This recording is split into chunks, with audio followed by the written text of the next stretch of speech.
जयशंकर प्रसाद द्वारा लिखी कहानी सालवती। सुनिएगा। सदानीरा अपनी गंभीर गति से उस घने साल के जंगल से कतरा कर चली जा रही है। सालों की श्यामल छाया उसके जल को और भी नीला बना रही है, परंतु वह इस छायादान को अपनी छोटी छोटी वीचियों से मुस्कुराकर टाल देती है। उसे तो ज्योत्सना से खेलना है। चैत की मत वाली चांदनी परिमल से लदी थी। उसके वैभव की ये उदारता थी कि उसकी कुछ किरणों को जंगल के किनारे की फूस की झोपड़ी पर भी बिखरना पड़ा। उसी झोपड़ी के बाहर नदी के जल को पैर से छूती हुई एक युवती चुपचाप बैठी आकाश के दूरवर्ती नक्षत्रों को देख रही थी। उसके पास ही सत्तू का पिंड रखा था। भीतर से दुर्बल कंठ से किसी ने पुकारा, बेटी। परंतु युवती तो आज एक अद्भुत गौरव नारी जीवन की सार्थकता देखकर आई है। पुष्करणी के भीतर से कुछ मिट्टी रात में ढोकर बाहर फेंकने का पारिश्रमिक चुकाने के लिए रतन भरणों से लदी हुई एक महालक्ष्मी बैठी थी। उसने पारिश्रमिक देते हुए पूछा, बहन तुम कहाँ रहती हो? कल फिर आना। उन शब्दों में कितना स्नेह था, वह महत्व क्या इन नक्षत्रों से भी दूर की वस्तु नहीं? विशेषतः उसके लिए वह तल्लीन थी। भीतर से फिर पुकार हुई, बेटी सालवती, रात को नहा मत, सुनती नहीं बेटी? पिताजी। सालवती की तंद्रा टूटी। वह उठ खड़ी हुई। उसने देखा कि वृद्ध छड़ी टेकता हुआ झोपड़ी के बाहर आ रहा है। वृद्ध ने सालवती की पीठ पर हाथ रखकर उसके बालों को टटोला। वे रूखे थे। वृद्ध ने संतोष की सांस लेकर कहा, अच्छा है बेटी, तूने स्नान नहीं किया ना? मैं तनिक सो गया था। आज तू कहाँ चली गई थी? अरे रात तो प्रहर से अधिक बीत चुकी। बेटा तूने आज कुछ भोजन नहीं बनाया? पिताजी, आज मैं नगर की ओर चली गई थी। वहाँ पुष्करणी बन रही है, उसी को देखने। तभी तो बेटी तुझे विलंब हो गया। अच्छा तो बना लो कुछ, मुझे भी भूख लगी है। ज्वर तो अब नहीं है, थोड़ा सा मूंग का सूप। हाँ रे, मूंग तो नहीं है। अरे ये क्या है रे? पिताजी, मैंने पुष्करणी में से कुछ मिट्टी निकाली है, उसी का ये पारिश्रमिक है। मैं मूंग लेने ही तो गई थी, परंतु पुष्करणी देखने की धुन में उसे लेना भूल गई। भूल गई ना बेटी? अच्छा हुआ। पर तूने ये क्या किया? वजियों के कुल में किसी बालिका ने आज तक... अरे यह तो लज्जा पिंड है बेटी, इसे मैं न खा सकूंगा। किसी कुल पुत्र के लिए इससे बढ़कर अपमान की और कोई वस्तु नहीं। इसे फोड़ दो। सालवती ने उसे पटक कर तोड़ दिया। पिंड टूटते ही वैशाली की मुद्रा से अंकित एक स्वर्ण खंड उसमें से निकल पड़ा। सालवती का मुंह खिल उठा, किंतु वृद्ध ने कहा, बेटी इसे सदानीरा में फेंक दे। सालवती विषाद से भरी उस स्वर्ण खंड को हाथ में लिए खड़ी रही। वृद्ध ने कहा, पागल लड़की, आज उपवास न करना होगा। तेरी मिट्टी ढोने का उचित पारिश्रमिक केवल ये सत्तू है, वह स्वर्ण का चमकीला टुकड़ा नहीं। पिताजी, फिर आप... मैं आज रात को भी ज्वर का लंघन समझूंगा।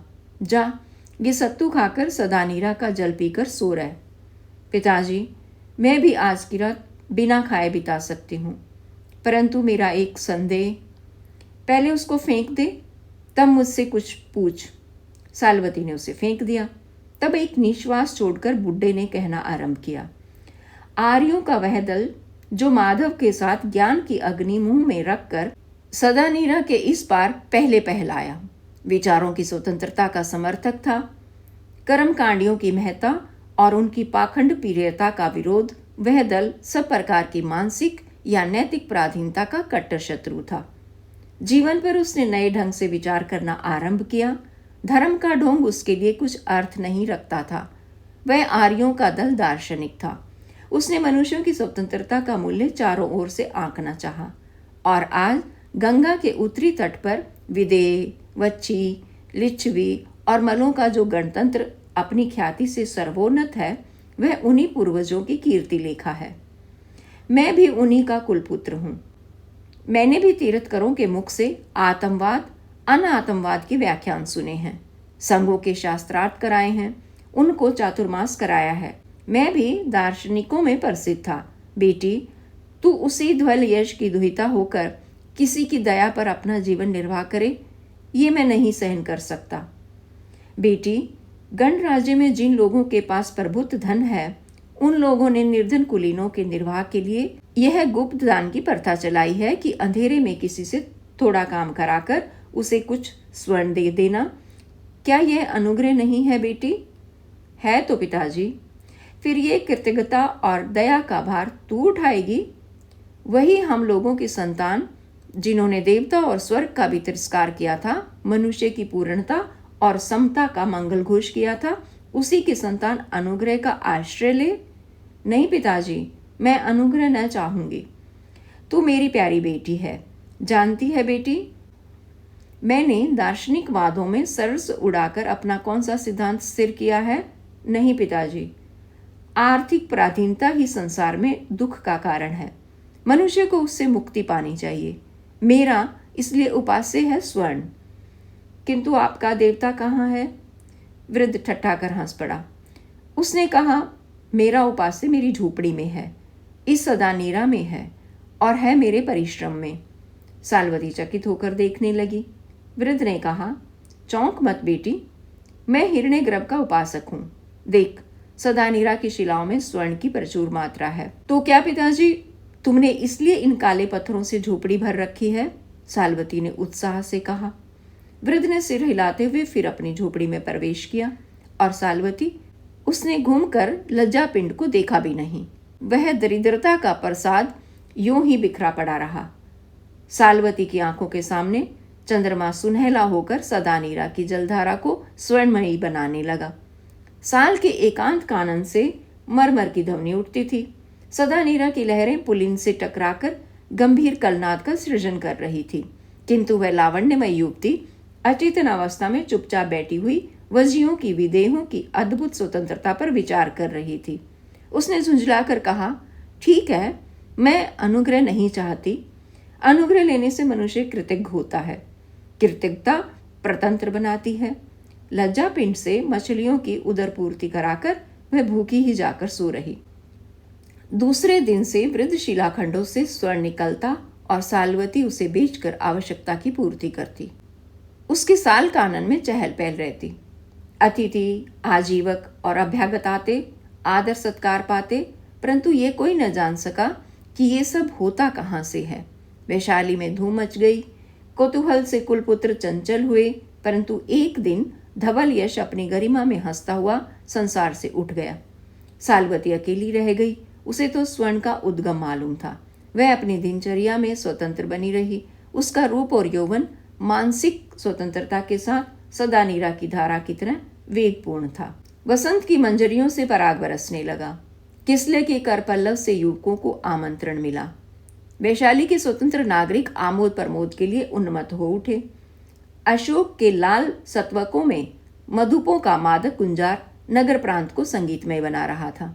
तब कलशों में आसव लिए दासों के वृंद, वसंत कुसुमालंकृत युवतियों के दल कुलपुत्रों के साथ वसंत उत्सव के लिए वनों उपवनों में फैल गए। कुछ मंचले उस दूरवर्ती साल कानन में भी पहुंचे। सदानीरा के तट पर साल की निर्जल छाया में उनकी गोष्ठी जमी। इस दल में अन्य लोगों की अपेक्षा एक विशेषता थी कि इनके साथ कोई स्त्री न थी। दासों ने आसन बिछा दिए, खाने पीने की सामग्री रख दी गई। ये लोग संभ्रांत कुलपुत्र थे। कुछ गंभीर विचारक से वे युवक देवगंधर्व की तरह रूपवान थे। लंबी चौड़ी हड्डियों वाले व्यायाम से सुंदर शरीर पर 2-1 आभूषण और काशी के बने हुए बहुमूल्य उत्तरीय, रतन जड़ित कटिबंध में कृपाणी, लच्छेदार बालों के ऊपर सुनहले पतले पट्टबंध और वसंत उत्सव के प्रधान चिन्ह स्वरूप दुर्वा और मधुक पुष्पों की सुरचित मालिका। उनके मांसल भुजदंड, कुछ आसव पान से अरुण नेत्र, तांबुल रंजित सुंदर अधर उस काल के भारतीय शारीरिक सौंदर्य के आदर्श प्रतिनिधि थे। वे बोलने के पहले थोड़ा मुस्कुराते, फिर मधुर शब्दों में अपने भावों को अभिव्यक्त करते थे। गिनती में वे 8 थे। उनके रथ दूर खड़े थे। दासों ने आवश्यक वस्तु सजाकर रथों के समीप आश्रय लिया। कुलपुत्रों का पान, भोजन और विनोद चला। एक ने कहा, भद्र, अभिनंद अपनी वीणा सुनाओ। दूसरे ने भी इस प्रस्ताव का अनुमोदन किया। अभिनंद के संकेत पर दास ने उसकी वीणा सामने लाकर रख दी। अभिनंद बजाने लगा। सब आनंद मग्न होकर सुनने लगे। अभिनंद ने एक विश्राम लिया। लोगों ने साधु साधु कहकर उसे अभिनंदित किया। सहसा अश्वों के पदशब्द सुनाई पड़े। सिंधु देश के 2 धवल अश्वों पर, जिनके स्वर्णकार चमक रहे थे, चामर हिल रहे थे, पैरों में झांझें मधुर शब्द कर रही थी, 2 उच्च पद अधिकारी माननीय व्यक्तियों ने वहां पहुंचकर उस गोष्ठी के लोगों को चंचल कर दिया। उनके साथ के अन्य अश्वारोही रथों के समीप ही खड़े रहे, किंतु वे दोनों गोष्ठी के समीप आ गए। कुलपुत्रों ने एक को पहचाना। वह था उपराजा अभय कुमार। उन लोगों ने उठकर स्वागत और नमस्कार किया। उपराजा ने अश्व पर से ही पूछा, कुलपुत्रों की शुभकामना करते हुए मैं पूछ सकता हूं कि क्या कुलपुत्रों की प्रसन्नता इसी में है कि वे लोग अन्य नागरिकों से अलग अपने वसंत उत्सव का आनंद आप ही लें? उपराजा के हम लोग कृतज्ञ हैं। हम लोगों की गोष्ठी को वे प्रसन्नता से सुशोभित कर सकते हैं। हम लोग अनुग्रहित होंगे। किंतु मेरे साथ एक माननीय अतिथि हैं। पहले इनका परिचय करा दूं? बड़ी कृपा होगी। ये हैं मगध के महामंत्री। वैशाली का वन उत्सव देखने आए हैं। कुलपुत्रों ने मन में सोचा, महामंत्री चतुर हैं। रथ पर न चढ़कर अश्व की वल्गा उसने अपने हाथ में रखी है। विनय के साथ कुलपुत्रों ने दोनों अतिथियों को घोड़े से उतरने में सहायता की। दासों ने दोनों अश्वों को रथ के समीप पहुंचाया और वैशाली के उपराजा तथा मगध के महामंत्री कुलपुत्रों के अतिथि हुए। महामंत्री गूढ़ राजनीतिज्ञ था। वह किसी विशेष सिद्धि के लिए वैशाली आया था। वह संस्थागार के राजकों की मनोवृत्ति का गंभीर अध्ययन कर रहा था। उनकी एक एक बातों, आचरणों और विनयों को वह तीव्र दृष्टि से देखता। उसने पूछा, कुलपुत्रों से मैं एक बात पूछूं, यदि वे मुझे प्रसन्नता से ऐसी आज्ञा दें? अभिनंद ने कहा, अपने माननीय अतिथि को यदि हम लोग प्रसन्न कर सके तो अनुग्रहित होंगे। वैशाली के 7,707 रजकों में आप लोग भी हैं। फिर आपके उत्सव में वैराग्य क्यों? अन्य नागरिकों से आप लोगों का उत्सव विभिन्न क्यों है? आपकी गोष्ठी में ललनाए नहीं, वह उल्लास नहीं, परिहास नहीं, आनंद उमंग नहीं, सबसे दूर अलग संगीत, आपानक से शून्य आपकी गोष्ठी विलक्षण है। अभय कुमार ने सोचा कि कुलपुत्र इस प्रश्न को अपमान न समझ लें, कहीं कड़वा उत्तर ना दे दें। महामंत्री ये जानकर प्रसन्न होंगे कि वैशाली गणतंत्र के कुलपुत्र अपनी विशेषताओं और व्यक्तित्व को सदैव स्वतंत्र रखते हैं। अभिनंद ने कहा, और भी एक बात है, हम लोग 8 स्वतंत्र तीर्थकरों के अनुयायी हैं और परस्पर मित्र हैं। हम लोगों ने साधारण नागरिकों से असमान उत्सव मनाने का निश्चय किया था। मैं तो तीर्थकर पूर्ण कश्यप के सिद्धांत अक्रियवाद को मानता हूँ। यज्ञ आदि कर्मों में न पुण्य है न पाप। मनुष्य को इन पचड़ों में न पड़ना चाहिए। दूसरे ने कहा, आर्य, मेरा नाम सुभद्र है। मैं ये मानता हूं कि मृत्यु के साथ ही सब झगड़ों का अंत हो जाता है। तीसरे ने कहा, मेरा नाम वसंतक है। मैं संजय वेल्ठीपूत का अनुयायी हूं। जीवन में हम उन्हीं बातों को जानते हैं जिनका प्रत्यक्ष संबंध हमारी संवेदनाओं से है। हम किसी अनुभव अतीत वस्तु को नहीं जान सकते। चौथे ने कहा, मेरा नाम मणिकंठ है। मैं तीर्थकर प्रबुद्ध कात्यायन का अनुगत हूँ। मैं समझता हूँ कि मनुष्य कोई सुनिश्चित वस्तु को ग्रहण नहीं कर सकता, कोई सिद्धांत स्थिर नहीं रह सकता। पांचवें ने कहा, मैं आनंद हूँ आर्य। तीर्थकर मस्करी गौशाल के नियतिवाद में मेरा पूर्ण विश्वास है। मनुष्य में कर्म करने की स्वतंत्रता नहीं।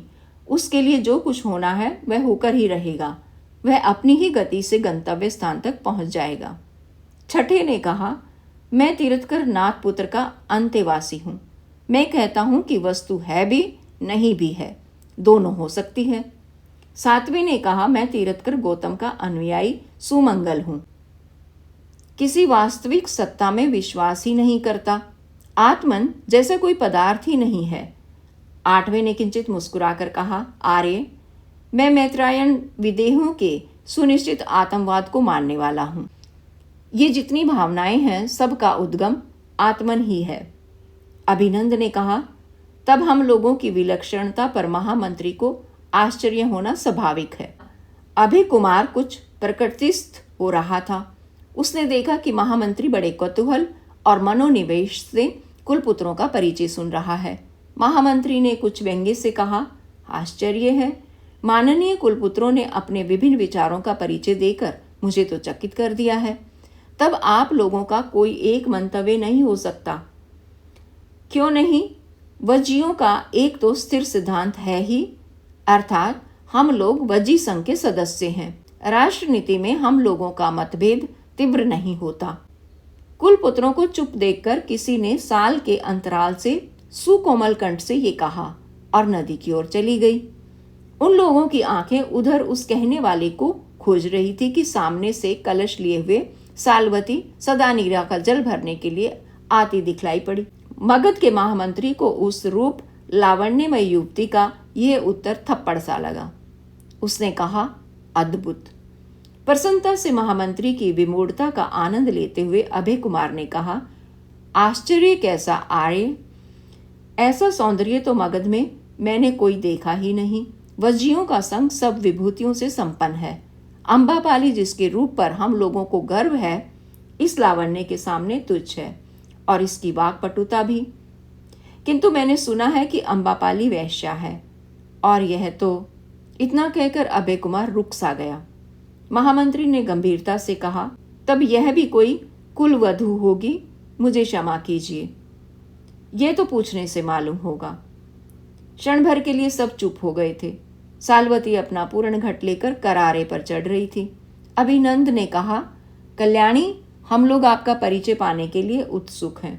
स्वर्गीय कुलपुत्र आर्य धवल यश की दुहिता सालवती के परिचय में कोई विचित्रता नहीं है, सालवती ने गंभीरता से कहा। वह दुर्बल कटी पर पूर्ण कलश लिए कुछ रुक सी गई थी। मैत्रायण ने कहा, धन्य है कुलपुत्रों का वंश। आज हम लोगों का प्रतिनिधि बनकर जो उचित उत्तर आपने मगध के माननीय महामंत्री को दिया है, वह कुलीनता के अनुरूप ही है। हम लोगों का साधुवाद ग्रहण कीजिए। क्या कहूँ आर्य, मैं उतनी संपन्न नहीं हूँ कि आप जैसे माननीय अतिथियों का स्वागत सत्कार कर सकूं। फिर भी जल फल फूल से मैं दरिद्र भी नहीं। मेरे साल कानन में आने के लिए मैं आप लोगों का हार्दिक स्वागत करती हूँ। जो आज्ञा हो मैं सेवा करूं। शुभे, हम लोगों को किसी वस्तु की आवश्यकता नहीं। हम लोग आपकी उदारता के लिए कृतज्ञ हैं, अभिनंद ने कहा। किंतु मैं एक प्रार्थना करूंगा, महामंत्री ने सविनय कहा। आज्ञा दीजिए। यदि आप अन्यथा ना समझे, कहिए भी। अभिनंद के हाथ में वीणा है। एक सुंदर आलाप की पूर्ति कैसे होगी? धृष्ट महामंत्री ने कहा। मुझे तो संगीत की वैसी शिक्षा नहीं मिली जिससे आप प्रसन्न होंगे। फिर भी कलश रखकर आती हूँ, निसंकोच भाव से कहकर सालवती चली गई। सब चकित थे। बेत से बनी हुई डाली में थोड़े से फल लिए हुए सालवती आई और आसन के एक भाग में वह बैठ गई। कुलपुत्रों ने फल चखे और थोड़ी मात्रा में आसव भी। अभिनंद ने वीणा उठा ली। अभय कुमार प्यासी आंखों से उस सौंदर्य को देख रहा था। सालवती ने अपने गोत्र की छाप से अंकित अपने पिता से सीखा हुआ पद मधुर स्वर से गाना आरंभ किया। श्रोता मुग्ध थे। उस संगीत का विषय था जंगल, उसमें विचरने की प्राकृतिक स्वतंत्रता। वह अकृत्रिम संगीत किसी डाल पर बैठी हुई कोकिल के गान से भी विलक्षण था। सब मुग्ध थे। संगीत समाप्त हुआ, किंतु उसका स्वर मंडल अभी उस प्रदेश को अपनी माया से आच्छन्न किए था। सालवती उठ खड़ी हुई। अभय कुमार ने एक क्षण में अपने गले से मुक्ता की एकावली निकालकर अंजलि में ले ली और कहा, देवी, यह उपहार है। सालवती ने गंभीर भाव से सिर झुकाकर कहा, बड़ी कृपा है, किंतु मैं किसी के अनुग्रह का दान नहीं ग्रहण करती। और वह चली भी गई। सब लोगों ने आश्चर्य से एक दूसरे को देखा।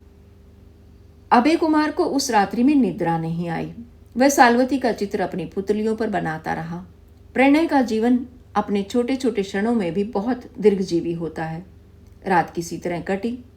अभय कुमार वास्तव में कुमार था और था वैशाली का उपराजा। नगर के उत्सव का प्रबंध उसी के हाथ में था। दूसरा प्रभात अपनी तृष्णा में लाल हो रहा था। अभय के हृदय में नींद अरुण अपमान भी चुभ रहा था, और चुभ रहा था उन दार्शनिक कुलपुत्रों का सव्यंग्य परिहास, जो साल्वती के अनुग्रह न लेने पर उसकी स्वतंत्रता की विजय समझकर और भी तीव्र हो उठा था। पुनश्च उन कुलपुत्रों की गोष्ठी उसी साल कानन में जमी रही। अभी उन लोगों ने स्नान आदि से निर्वित होकर भोजन भी नहीं किया था कि दूर से तुरयनाद सुनाई पड़ा। साथ में एक राजपुरुष उच्च कंठ से पुकारता था, आज अनंत पूजा के लिए वजियों के संग में से सबसे सुंदरी कुमारी चुनी जाएगी। जिसको चुनाव में आना हो संस्थागार में एक प्रहर के भीतर आ जाए। अभिनंदु चल पड़ा। उसने कहा, मैत्रायण, साल्वती को लिवा ले चलना चाहिए। ऐसा न हो कि वैशाली के सबसे उत्तम सौंदर्य का अपमान हो जाए। किंतु वह अभिमानिनी चलेगी? यही तो विकट प्रश्न है। हम सब चलकर प्रार्थना करें? तो चलो। सब अपना दुकुल संभालते हुए साल्वती की झोपड़ी की ओर चल पड़े। साल्वती अपना नियमित भोज्य चावल बना रही थी। उसके पास थोड़ा दूध और फल रखा था।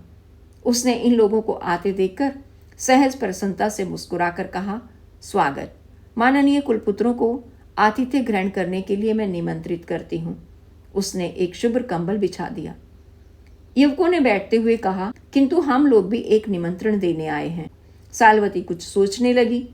हम लोगों की प्रार्थना अनुचित न होगी, आनंद ने कहा। कहिए।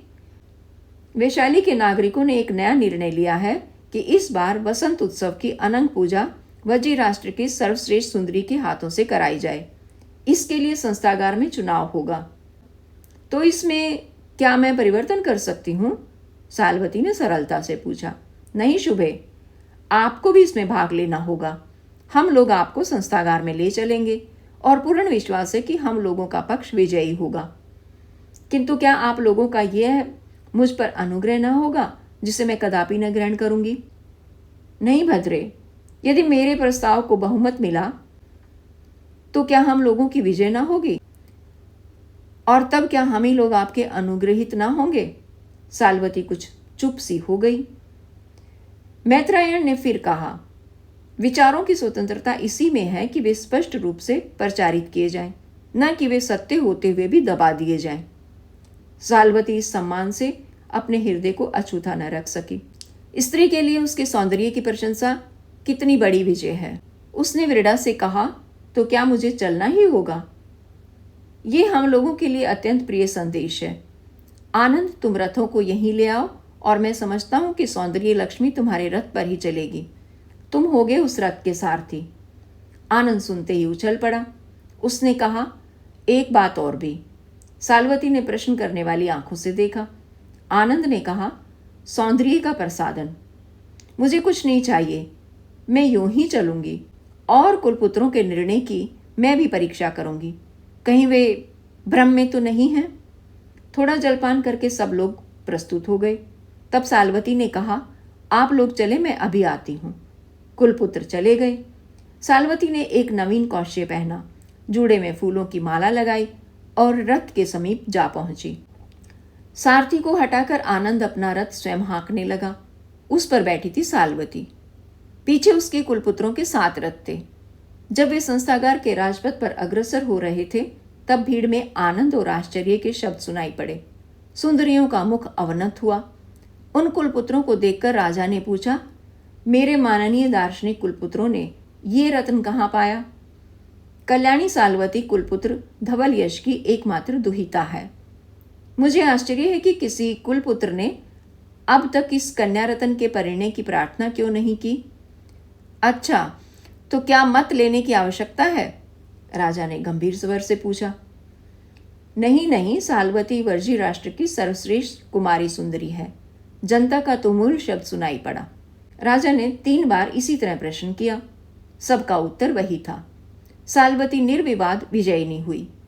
तब अभय कुमार के संकेत पर 25 दास थालों में रत्नों के अलंकार, काशी के बहुमूल्य कौशय, अंगरांग, तामूल और कुसुम मलिकाएं लेकर उपस्थित हुए।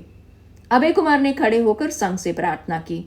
मैं इस कुल कुमारी के पाणी पीड़न का प्रार्थी हूँ। कन्या के पिता नहीं है, इसलिए संघ मुझे अनुमति प्रदान करे। साल्वती के मुंह पर भय और रोष की रेखाएं नाचने लगी। वह प्रतिवाद करने जा रही थी कि मगध के महामंत्री के समीप बैठा हुआ मणिधर उठ खड़ा हुआ। उसने तीव्र कंठ से कहा, मेरी एक विज्ञप्ति है, यदि संघ प्रसन्नता से सुने। ये अभय का प्रतिद्वंदी सेनापति मणिधर उपराजा बनने का इच्छुक था। सब लोग किसी आशंका से उसी की ओर देखने लगे। राजा से बोलने की आज्ञा पाकर उसने कहा, आज तक हम लोग कुलपुत्रों की समता का स्वप्न देखते हैं। उनके अधिकार ने संपत्ति और स्वार्थों की समानता की रक्षा की है।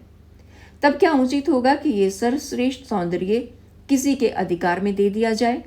मैं चाहता हूं कि राष्ट्र ऐसी सुंदरी को स्वतंत्र रहने दे और वह अनंग की पुजारिन अपनी इच्छा से अपनी एक रात्रि की दक्षिणा 100 स्वर्ण मुद्राएं लिया करे। साल्वती विपत्ति में पड़ गई। उसने अपने दार्शनिक कुलपुत्रों की ओर रक्षा पाने के विचार से देखा, किंतु उन लोगों ने घटना के इस आकस्मिक परिवर्तन को सोचा भी न था। इधर समानता का सिद्धांत, संस्थागार में हलचल मच गई। राजा ने इस विज्ञप्ति पर मत लेना आवश्यक समझा।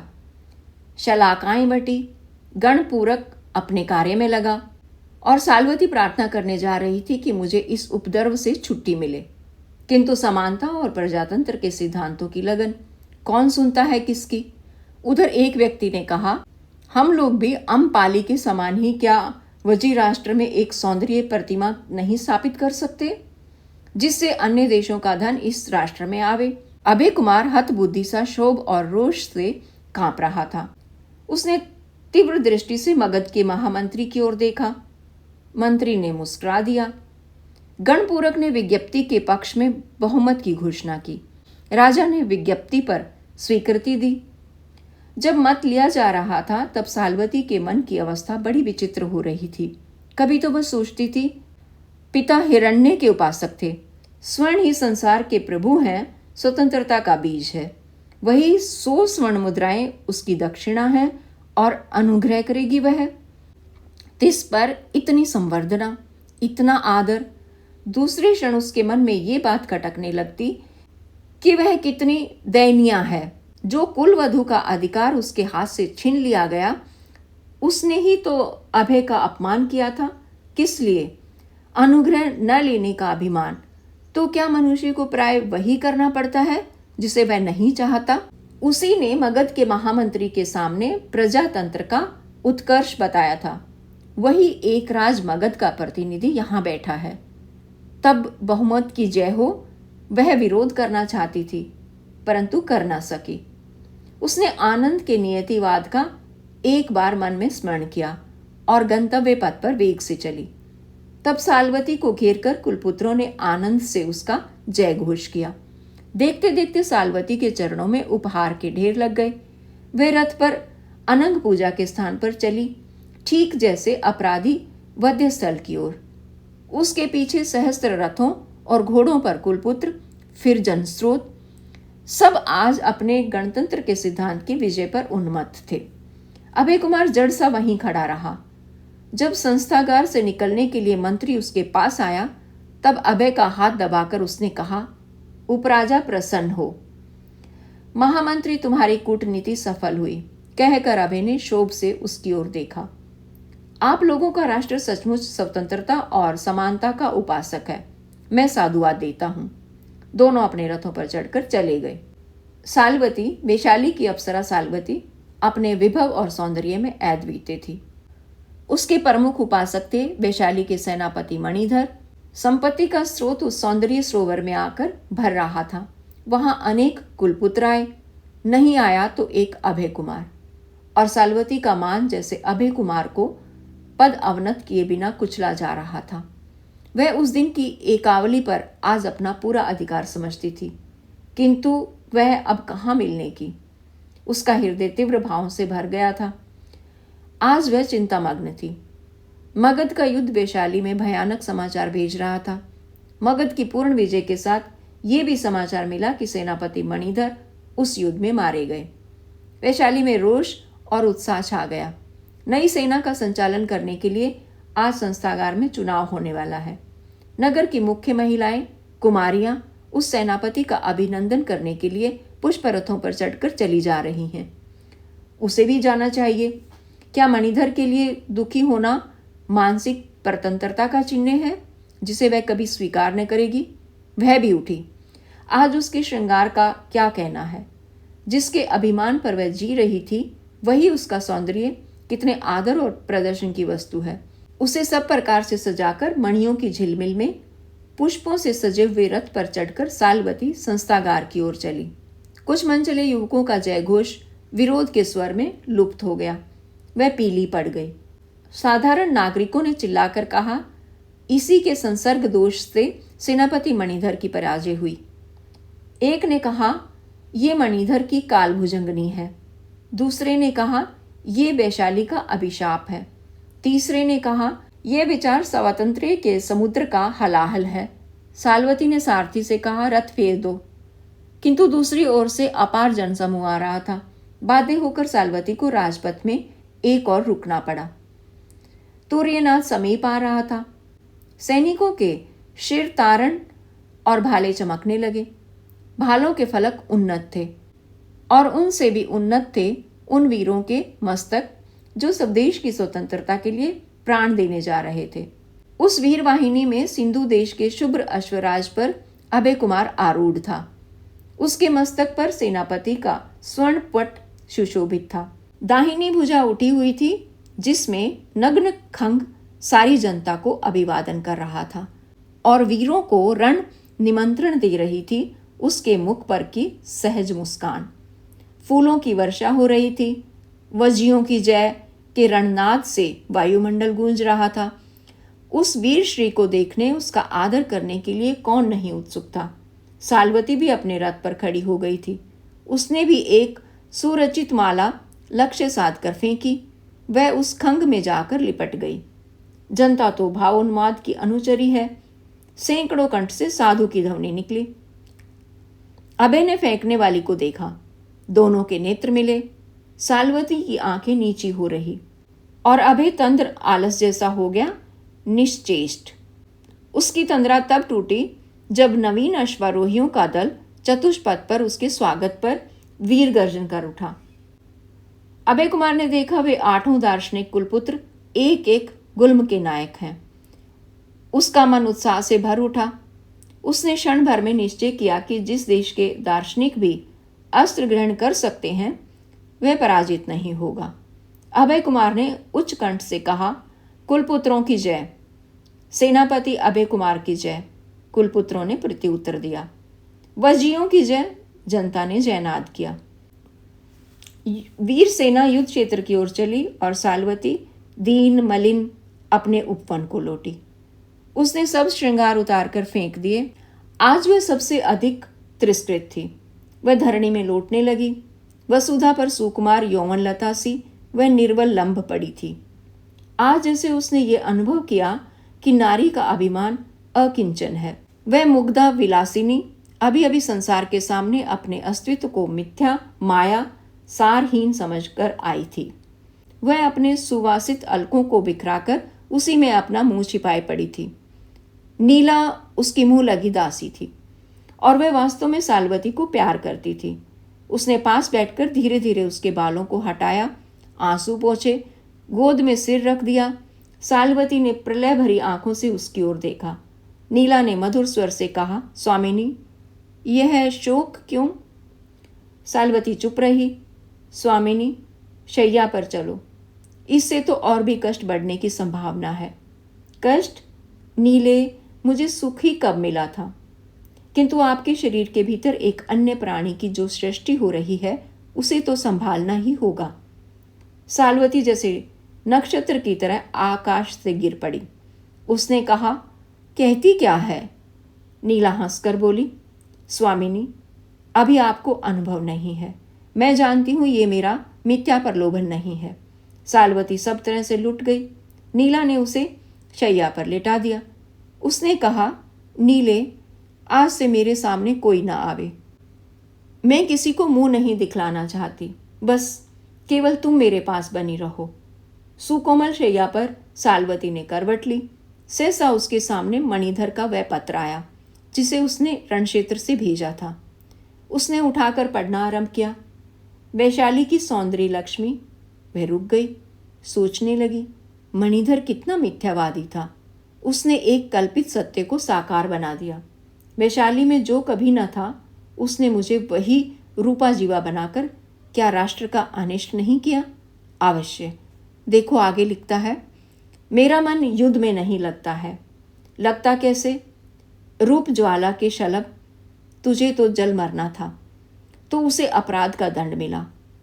और स्वतंत्रता के नाम जो भ्रम का सृजन कर रही थी, उसका क्या हुआ? मैं सालवन की विहंगनी, आज मेरा सौंदर्य कहाँ है? और फिर प्रसव के बाद क्या होगा? मैं रोती रही। सालवती के जीवन में रुदन का राज्य था। जितना ही वह अपने स्वतंत्रता पर पहले सहसा प्रसन्न हो रही थी, उतना ही उस मानिनी का जीवन दुखपूर्ण हो गया। वह गर्भवती थी, उपवन से बाहर न निकलती थी और ना तो कोई भीतर आने पाता। सालवती ने अपने को बंदी बना लिया। कई महीने बीत गए, फिर से मधुमास आया, पर सालवती का वसंत जैसे सदा के लिए चला गया था। उसने उपवन की प्राचीर में से सुना जैसे कोई तुर्यनाद के साथ पुकार रहा है, वजियों की सर्वश्रेष्ठ सुंदरी अनंग पूजा। आगे वह कुछ न सुन सकी। वह रोष से मूर्छित थी। विषाद से उसकी परसों पीड़ा भयानक हो रही थी। नीला ने उपचार किया। वैद्य के प्रयत्न से उस रात्रि में सालवती को एक सुंदर सी संतान हुई। सालवती ने अपने यौवन वन के कुठार को देखा। द्वंद से वह तड़पने लगी। मोह को मान ने पराजित किया। उसने कोमल फूलों की टोकरी में अच्छे वस्त्रों में लपेटकर उस सुकुमार शिशु को एक और गोधूली की शीतल छाया में रखवा दिया। वैद्य का मुंह सोने से बंद कर दिया गया। उसी दिन सालवती अपने सुविशाल भवन में लौट आई और उसी दिन अभय कुमार विजयी होकर अपने पद से लौट रहा था। तब उसे एक सुंदर शिशु मिला। अभय उसे अपने साथ ले आया। प्रतियोगिता का दिन था। सालवती का सौंदर्य दर्प जागरूक हो गया था। उसने द्रक्षासव का घूंट लेकर मुकुर में अपनी प्रतिछाया देखी। उसको जैसे अकारण संदेह हुआ कि उसकी फूलों की ऋतु बीत चली है। वह अपमान से भयभीत होकर बैठ रही। वैशाली विजय का उत्सव मना रही थी। उधर वसंत का भी समारोह था। सालवती को सब लोग भूल गए और अभय कुमार, वह कदाचित नहीं भूला। कुछ कुछ क्रोध से, कुछ विषाद से और कुछ स्नेह से। संस्थागार में चुनाव की भीड़ थी। उसमें जो सुंदरी चुनी गई वह निर्विवाद नहीं चुनी जा सकी। अभय कुमार ने विरोध किया। 8 कुलपुत्रों ने उसका साथ देते हुए कहा, जो अनुपम सौंदर्य नहीं, उसे वैश्या बनाना सौंदर्य बोध का अपमान करना है। किंतु बहुमत का शासन, चुनाव हो ही गया। वैशाली को अब वैश्याओं की अधिक आवश्यकता थी। सालवती ने सब समाचार अपनी शैया पर लेटे लेटे सुना। वह हंस पड़ी। उसने नीला से कहा, नीले, मेरे स्वर्ण भंडार में कमी तो नहीं है? नहीं स्वामिनी, इसका ध्यान रखना, मुझे आर्थिक स्वतंत्रता न भोगनी पड़े, इसकी संभावना नहीं, आप निश्चिंत रहें। किंतु सालवती, हाँ, वह स्वतंत्र थी, एक कंगाल की तरह, जिसके पास कोई अधिकार, नियंत्रण अपने पर भी नहीं, दूसरे पर भी नहीं। ऐसे 8 वसंत बीत गए। अभय कुमार अपने उद्यान में बैठा था। एक शुभ्र शिला पर उसकी वीणा रखी थी। 2 दास उसके सुगठित शरीर में सुगंधित तेल मर्दन कर रहे थे।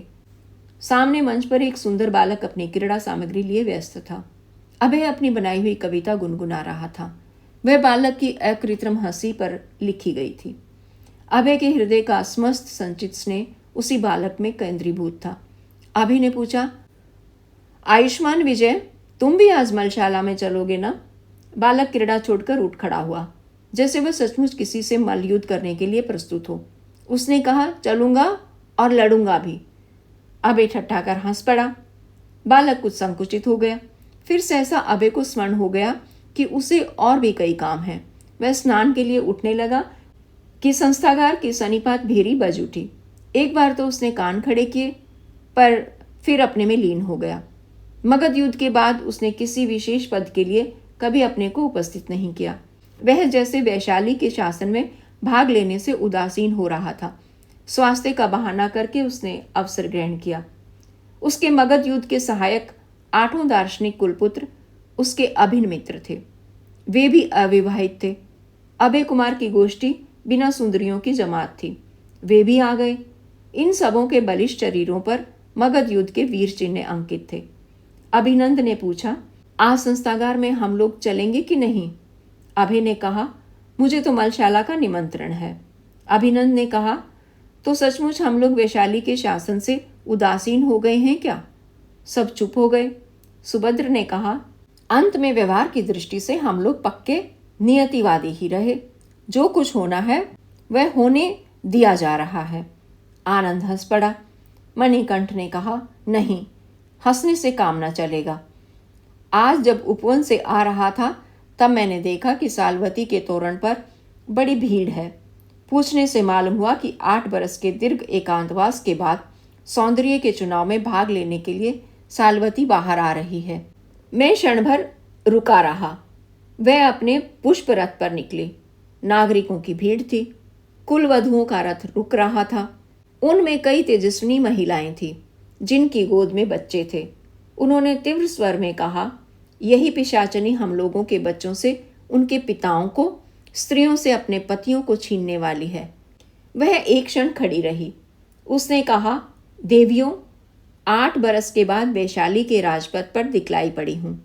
इन दिनों मैंने किसी पुरुष का मुंह भी नहीं देखा। मुझे आप लोग क्यों कोस रही हैं? वे बोली, तूने वैश्यावृत्ति के पाप का आविष्कार किया है। तू कुलपुत्रों के वन की दव अग्नि की प्रथम चिंगारी है। तेरा मुंह देखने से भी पाप है। राष्ट्र के इन अनाथ पुत्रों की ओर देख। पिशाचिनी, कई ने बच्चों को अपनी गोद से ऊंचा कर दिया। सालवती ने उन बालकों की ओर देखकर रो दिया। रो दिया? अभिनंद ने पूछा। हाँ हाँ, रो दिया। और उसने कहा, देवियों, मुझे क्षमा करो, मैं प्रायश्चित करूंगी। उसने अपना रथ बढ़वा दिया। मैं इधर चला आया। अभय कुमार चुपचाप विजय को देख रहा था। उसने कहा, तो क्या हम लोग चलेंगे? हाँ हाँ। अभय ने दृढ़ स्वर में पूछा, और आवश्यकता होगी तो सब प्रकार से प्रतिकार करने में पीछे ना हटेंगे। हाँ, ना हटेंगे, दृढ़ता से कुलपुत्रों ने कहा। तो मैं स्नान करके अभी चला, रथों को प्रस्तुत होने के लिए कह दिया जाए। जब अभय स्नान कर रहा था तब कुलपुत्रों ने कहा, आज अभय कुछ अद्भुत काम करेगा। आनंद ने कहा, जो होना होगा वह तो होगा ही, इतनी घबराहट से क्या? अभय शीघ्र स्नानागार से लौट आया। उसने विजय को भी अपने रथ पर बिठाया। कुलपुत्रों के 9 रथ संस्थागार की ओर चले। अभय के मुख पर गंभीर चिंता थी और दुर्दमनीय दृढ़ता भी। सिंह द्वार पर साधारण जनता की भीड़ थी और विशाल प्रांगण में कुलपुत्रों की और महिलाओं की। आज सौंदर्य प्रतियोगिता थी। रूप की हाट सजी थी। 8 भिन्न आसनों पर वैशाली की वैश्याएं बैठी थी। नवा आसन सूना था। अभी तक नई प्रार्थिनी सुंदरियों में उत्साह था, किंतु सालवती के आते ही जैसे नक्षत्र का प्रकाश मंद हो गया। पूर्ण चंद्र उदय था। सालवती आज अपने संपूर्ण सौंदर्य में यौवनवती थी। सुंदरियां हताश हो रही थी। कर्मचारी ने प्रतियोगिता के लिए नाम पूछा। किसी ने नहीं बताया। उसी समय कुलपुत्रों के साथ अभय ने प्रवेश किया। मगध युद्ध विजेता का जय जयकार हुआ। सालवती का हृदय कांप उठा। न जाने क्यों वह अभय से डरती थी। फिर भी उसने अपने को संभाल कर अभय का स्वागत किया। युवक सौंदर्य के चुनाव के लिए उत्कंठित थे। आज होना असंभव है। कोई कहता, नहीं, आज सालवती के सामने इसका निर्णय होगा। परंतु कोई सुंदरी अपना नाम नहीं देना चाहती थी। सालवती ने अपनी विजय से मुस्कुरा दिया। उसने खड़ी होकर विनीत स्वर से कहा, यदि माननीय संघ को अवसर हो, वह मेरी विज्ञप्ति सुनना चाहें तो मैं निवेदन करूं। संस्थागार में सन्नाटा था। उसने प्रतिज्ञा उपस्थित की, यदि संघ प्रसन्न हो तो मुझे आज्ञा दे। मेरी यह प्रतिज्ञा स्वीकार करें कि आज से कोई स्त्री वैशाली राष्ट्र में वैश्या न होगी। कोलाहल मचा। और तुम अपने सिंहासन पर अचल बनी रहो। कुल वधुओं के सौभाग्य का अपहरण किया करो।